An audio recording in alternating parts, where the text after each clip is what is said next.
Today Jennifer and I are in the West End of Glasgow, continuing our journey through Glasgow's fashion history.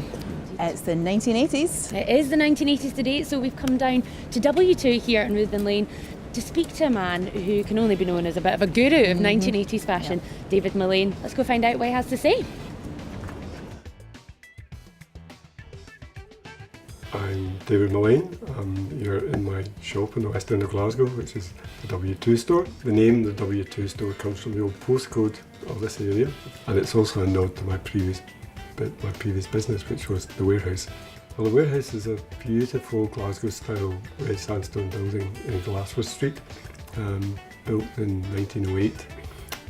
We opened in 1978 and traded right through the 80s to the mid-90s till the high street basically took over in the mid-90s.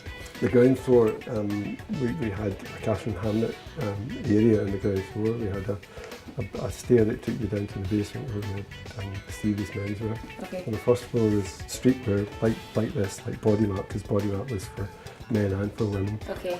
Lots of other street brands like Cricket and Armani jeans and Goatee jeans and things like that. But the interaction between clubs and fashion was really extraordinary, and this is where people more or less wore the clothes. The strongest look from the 80s was the shoulders. Shoulders were really wide. Shoulder pads were used to great effect. It was very, very strong outline. That basically signified it. Because I was in a showroom in Milan. I can remember the showroom was called Piero Pancetti, and I'm looking at a video, and this guy comes up and says, "Hey, I hear you're from Glasgow. My mother has a Queen's Park Cafe on Victoria Road." And I said, "Hey, yeah, that's incredible." And so I told him about the warehouse, and when he's home to visit his mother with his wife, they came to the warehouse. And it turned out that they were getting married and they were going to establish a life somewhere. And she worked for Versace.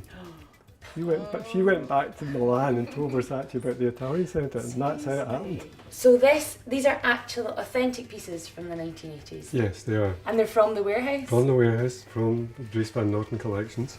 The jacket is and the waistcoat. It's beautiful. And linen. Yeah, linen. This is linen too. But it is typical, yeah.